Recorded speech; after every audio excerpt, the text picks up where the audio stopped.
Gangsta Granny, written by David Walliams, illustrated by Tony Ross. Chapter 34. Zimmer Frame. The funeral was on Christmas Eve. Ben had never been to a funeral before. He thought it was bizarre. As the coffin lay at the front of the church, the mourners mumbled their way through unfamiliar hymns, and a vicar who had never met Granny made a tedious speech about her.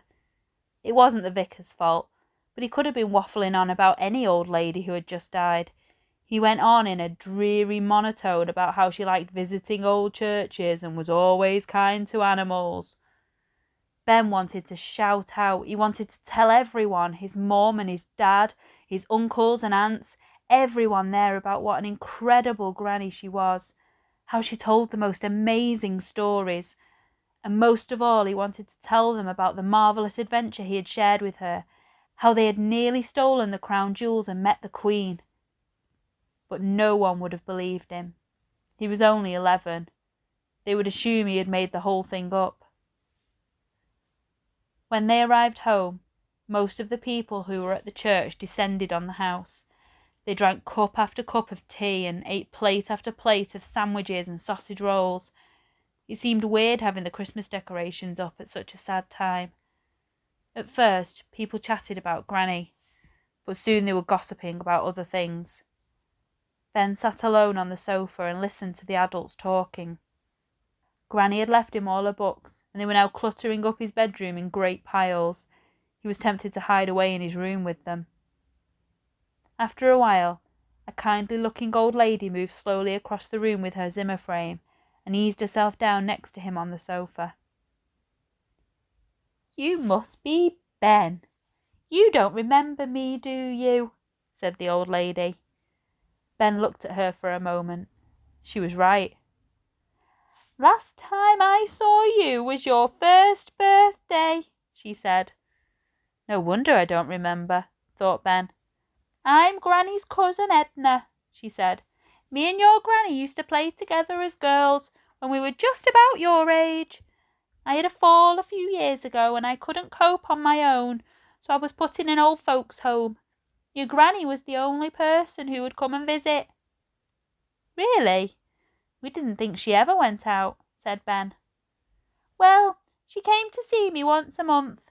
It wasn't easy for her. She had to get 4 different buses. I was extremely grateful." She was a very special lady. "She was indeed. Incredibly kind and thoughtful. I don't have any children or grandchildren of my own, you see, so me and your Granny would sit in the lounge of the old folks' home and play Scrabble for hours together." "Scrabble?" said Ben. "Yes. She told me how much you liked playing it too," said Edna. Ben couldn't help but smile. "Yes, I loved it," said Ben. And to his surprise he realised he wasn't lying. Looking back, he had loved it. Now his Granny was gone, every moment he had spent with her seemed precious, more precious even than the crown jewels. "She never stopped talking about you," said Edna. "Your dear old Granny said you were the light of her life. She said she would really look forward to you coming to stay on a Friday. It was the best part of her week." "It was the best part of my week too," said Ben. "Well, if you like Scrabble, you must pop over to the old folks' home one day for a game," said Edna. "I need a new partner now your Granny's gone." "That would be great," said Ben. Later that evening, as his parents watched the Strictly Stars Dancing Christmas special, Ben climbed out of his bedroom window and slid down the drain pipe. Without making a sound, he took his bike out of the garage and cycled to Granny's house one last time. Snow was falling. It crunched under the wheels of his bike. Ben watched it come down, landing softly on the ground, barely paying attention to the route. He knew the journey off by heart by now. He had cycled to the old lady's so many times over the last few months he knew every bump and crack in the road. He stopped his bike outside Granny's little bungalow. There was a scattering of snow on the roof. Post was piled up outside, and the lights were all off, and there was a "for sale" sign with icicles hanging off it standing outside. Even so, Ben was half expecting to see Granny at the window, looking at him with that hopeful little smile of hers. But of course, she wasn't there. She was gone forever. But she wasn't gone from his heart. Ben wiped away a tear, took a deep breath, and cycled off home. He sure had an amazing story to tell his grandchildren one day. Postscript.